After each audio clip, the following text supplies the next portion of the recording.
అందరికీ నమస్కారం.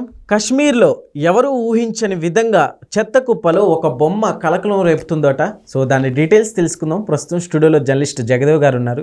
ఇంటర్వ్యూలోకి వెళ్ళిపోదాం. Hello sir. Hi ji. Sir ఏంటి సార్ చెత్త కుప్పలో బొమ్మ దొరకడం ఏంటి, అది ఇప్పుడు సెన్సేషనల్ అవటం ఏంటి? అంటే ఈ ఉగ్రదాడులకు సంబంధించి ఎన్ఐఏ కానీ వాళ్ళతో పాటు సపోర్టుగా పనిచేసే టీమ్స్ కానీ కొంతమంది ఇంటెలిజెన్స్ వాళ్ళు అలాగే ఆ రాష్ట్రానికి సంబంధించిన పోలీస్ యంత్రాంగం చాలా అప్రమత్తంగానే ఉంటున్నారు. ఎందుకంటే మొదటిది ఎన్డీఏ గవర్నమెంట్ ఫుల్ పవర్స్ కూడా ఇస్తుంది వాళ్ళకి పూర్తి స్థాయిలో విశ్లేషణ చేయడానికి. చూడండి, ఎక్కడ ఢిల్లీ బ్లాస్ట్ జరిగితే దాని తీగలాగి ఎక్కడెక్కడ కదిలింది. అల్ఫలా యూనివర్సిటీ, తర్వాత అక్కడ చదువుకున్నందుకు కాశ్మీరీ వాళ్ళు, వాళ్ళ డాక్టర్లు, పైగా ఒక లేడీ వాడు కారు ఎద్దకు తీసుకున్నాడు, రెడ్ ఫోర్డ్ కారు, అది అక్కడ ఇంకోటి విడిచిపెట్టేశాడు. పహల్గామ్లో ఒకటి ఉంది. ఇవన్నీ ఎట్లా చూడండి, చిన్న తీగ దొరికితే చాలు మొత్తం డొంకంతా కదిలిస్తారు. అంత నిష్ణాతులు ఉన్నారు మన దగ్గర. అంటే దేశం కోసం అంత కష్టపడి పనిచేసి కూడా ఉన్నారు. ప్రపంచంలోనే ఇంటెలిజెన్స్ వింగ్లో మంది 3వ 4వ.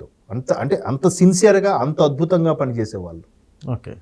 సో అట్లా నిజంగా వాళ్ళు ఎంతమంది దేశం కోసం జెన్యూన్గా ప్రాణాలు అర్పిస్తారంటే, కొంతమంది వాళ్ళ సేవలు కూడా మనకు తెలియదు. కొంతమంది దొరికిపోయి చనిపోతుంటారు కూడా. కానీ మన భారత ప్రభుత్వం వాళ్ళ పేర్లు కూడా ఎక్కడ గోప్యంగా ఉంచుతుంది. అంటే ఇట్లా ఉంటే వాళ్ళు ఇంకా కొంతమంది తెలిసిపోతుందేమో, అందుకే వాళ్ళకి పేర్లు కూడా ఉండవు సరిగ్గా.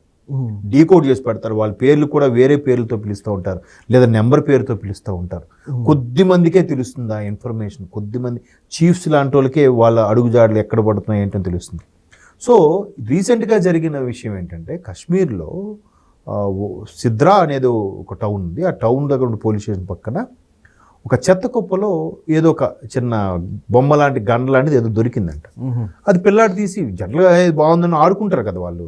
సో ఆడుకుంటుంటే ఎవరో ఒక పోలీసు చూసి ఇదేదో ఏంటిది డిఫరెంట్గా ఉందని చెప్పి వెంటనే ఎన్ఐఏ వాళ్ళకి ఇన్ఫర్మేషన్ ఇచ్చి ఆ పిల్లాడికి అడిగితే ఎక్కడ దొరికినా పలానా చెత్త కుప్పలు దొరికి. అది తీరా చూస్తే ఇప్పుడు మనకి కొన్ని చూసారా, టెలిస్కోపిక్ గన్ అంటాడు ఏదో సినిమాలో, పాయింట్ బ్లాంక్లో టార్గెట్ పెడితే కరెక్ట్గా అల్లే తగిలేలాగా. అంటే సుమారుగా ఒక 2-3 కిలోమీటర్ డిస్టెన్స్లో ఉన్నదాన్ని కూడా 2 కిలోమీటర్లు ఎంతో మ్యాక్సిమం డిస్టెన్స్ అనుకుంటాను, ఒక్కసారిగా చూసి కొట్టచ్చు అనమాట.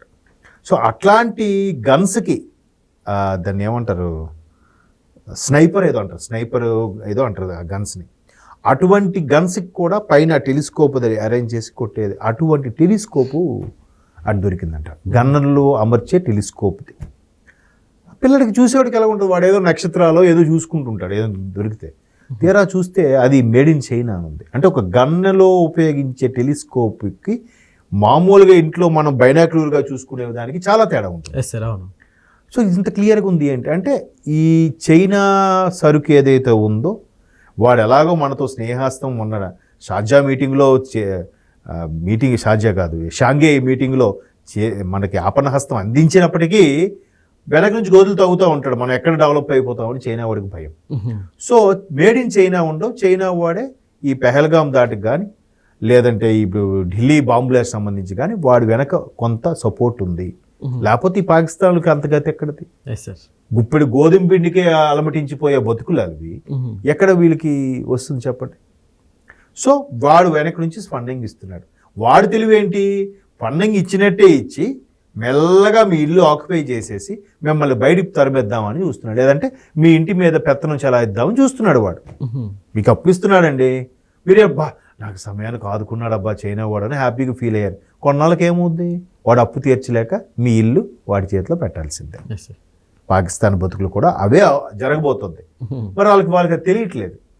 ఏమైనా ఏముంది, ఎలాగా మనకి పరిపాలించడం రాదు, మనకి ఎలాగా లీడ్ చేయడం చేత కాదు, సరే చైనా వాళ్ళ చేతిలోకి వెళ్ళిపోదాం డిసైడ్ అయిపోయినట్టున్నారు పాకిస్తాన్ వాళ్ళు. అందుకు మెల్లగా వాళ్ళ దగ్గర నుంచి ఆయుధాలు వాళ్ళు ఎలా చెప్తే అలా చేయడము, ఎలాగంటే అలా ఉండడము. ఆల్రెడీ ఆ బెల్ట్ అది నడుస్తుందిగా మనకి. కాశ్మీరు పాక్ ఆక్రమిత కాశ్మీర్ లోపల నుంచి చైనా కూడా ఒకటి వేసుకుంటున్నాడుగా, అండర్ గ్రౌండ్ లైన్ వేస్తున్నాడు, ఒక రైల్వే ట్రాక్ వేస్తున్నాడు, ఒక మెయిన్ హైవే వేస్తున్నాడు. ఇప్పుడు మన వాళ్ళు మెల్లగా పాక్ ఆక్రమిత కాశ్మీర్ని ఆక్యుపై చేసి అక్కడ ఉండే తీవ్రవాద సంస్థలు ధ్వంసం చేస్తే దెబ్బ పడేది చైనా వాడికే ఫస్ట్. సో వాడు ఇండైరెక్ట్గా ఇటువంటి ఆయుధాలని సప్లై చేస్తూ మన మీదకి ఉసుగొలిపే ప్రయత్నం చేస్తున్నాడు డైరెక్ట్గా ఎదుర్కోలేక. చూడండి మనకి ఎన్ని చుట్టుపక్కల దాయాది దేశాలే ఇంత మనకి ఇరుగు పొరుగు దేశాలే చాలా ఇబ్బంది పెడుతున్నాయి. ఇటు తూర్పు పాకిస్తాన్ బంగ్లాదేశ్ కానీ, ఆ పాకిస్తాన్ కానీ, అటు చైనా వాడు కానీ, చూడండి ఎంత దుర్మార్గపు ఆలోచన వీళ్ళు. అంటే ఇప్పుడు రాజ్యాలు రాజరికము, రాజు అనేవాడు యుద్ధం చేయాలి, రాజ్యం విస్తరించుకోవాలంటే ఒక లెక్క, వీళ్ళకేం మాయ రోగం. సో అలాంటి జరుగుతున్నప్పుడు ఎన్డీఏ చాలా తీవ్రంగా పరిగణిస్తుంది. ప్రతీది కూడా కూలంకుషంగా డెప్త్కి వెళ్ళిపోతున్నప్పుడు అక్కడ ఆల్రెడీ ఒక 24 years 25 years ఉన్న కుర్రోడ్ని ఇది ఇక్కడికి ఎలా వచ్చింది అనే అంశం మీద అరెస్ట్ కూడా చేశారట.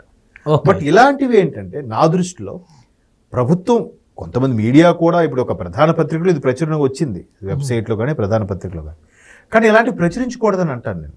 మీడియాకి తెలియజేయకూడదు. తెలిస్తే వాళ్ళు అప్రమత్తం అయిపోతారు. మన వాళ్ళు తెలిసి సీక్రెట్గా ఉంచి ఎవరిని ఎక్కడ నొక్కాలో, ఎవరిని ఎక్కడ తొక్కాలో తొక్కేస్తేనే అవుతుంది తప్ప ఇది బయటికి రాకూడదు. బయటకు వచ్చేస్తే వాళ్ళు మళ్ళీ అప్రమత్తం అయిపోతారు. వాళ్ళు ఇంకో ప్లాన్ వేస్తారు, ఇంకోటి మార్చుకుంటారు. ఇది దొరకలేదని తెలిస్తేనే వాళ్ళు అదే ప్లాన్ ఫాలో అవుతారుగా. అప్పుడు మన వాళ్ళు ఈజీగా ఛేదించడానికి అవుతుందిగా. ఆ ప్లాన్ వర్కౌట్ అవ్వకుండా చేయడానికి కూడా పనికి వస్తుంది కదా. ఇప్పుడు అదేంటది నవంబర్ 26/11 ముంబై తాజ్ హోటల్, ఆ శివాజీ టెర్మినల్ అటాక్స్ అయినప్పుడు కూడా అసలు ఫస్ట్ ఆయన ఎవరు కర్కరే ఏదో సంథింగ్, ఆయన ఫస్ట్ రాగానే ఏం చేశాడు తెలుసా, ముందు కేబుల్ కనెక్షన్ మీడియా కట్ చేయండి అని చెప్పాడట. లేకపోతే లోపల నుంచి కసబ్గాడు బయట తాజ్ హోటల్ని దాన్ని ఏమంటారు ఎన్ఎస్జీ కమాండ్స్ చుట్టుముట్టారు, పైనుంచి హెలిప్యాడ్ నుంచి దిగుతున్నారు. ఇవన్నీ కూడా మీడియాలో షూట్ చేసి వీరేస్తుంటే వాడు లోపల టీవీలో కూర్చొని ఓకే వీళ్ళు ఇలా వస్తున్నారు, వీడిని ఇక్కడ కట్ చేయండి, వీడిని ఇక్కడ కట్ చేయండి అది ప్లాన్ చేసుకుంటున్నాడు. ఆ ప్లాన్ వర్కౌట్ అవ్వకుండా కోసం ఆయన ఐపీఎస్ ఆఫీసర్ అవ్వడం కర్కరే ఆయన పేరు బాగా గుర్తుంది, వెంటనే ఫస్ట్ కేబుల్ కట్ చేయమన్నాడంట. లోపలికి మీడియా, టీవీ, మొబైల్ ఏవి వెళ్ళకూడదని అన్నాడంట. అది కదా తెలివి అంటే. బట్ ఆయన కూడా లాంగ్ షాట్ని షూట్ చేసి చంపేశారనుకోండి. చెప్తున్నాను అంత మేధావులు. సో అలాంటి పరిస్థితుల్ని మన వాళ్ళు చాలా జాగ్రత్తగా ట్యాకిల్ చేస్తున్నారు. బట్ ఇలాంటివి మీడియాకి రాకుండా ఉండాలి. ఐఎన్ఎస్ అదే నేషనల్ సెక్యూరిటీ గార్డ్స్ కానీ, లేదంటే ఇంటెలిజెన్స్ బ్యూరో వాళ్ళు కానీ, ఈ యాంటీ టెర్రరిస్ట్ స్క్వాడ్ ATS వాళ్ళు కానీ చాలా గోప్యంగా ఉంచి దీన్ని రీసెర్చ్ చేయడమే మంచిది. ఎక్కడైతే మూలాలోకి వెళ్ళి వాళ్ళందరినీ ఫటాఫట్ చేసేయాలి. చేస్తే అప్పుడు మనం నిజంగా వాళ్ళ వల్ల మనం ఎంత ప్రశాంతంగా, ఎంత చక్కగా మనం 4 గోడల మధ్య కూర్చొని మాట్లాడుకోగలుగుతున్నాం కూడా. వాళ్ళు లేకపోతే మనకి భద్రత లేదు, మనమే లేము అసలు. Okay sir, thank you.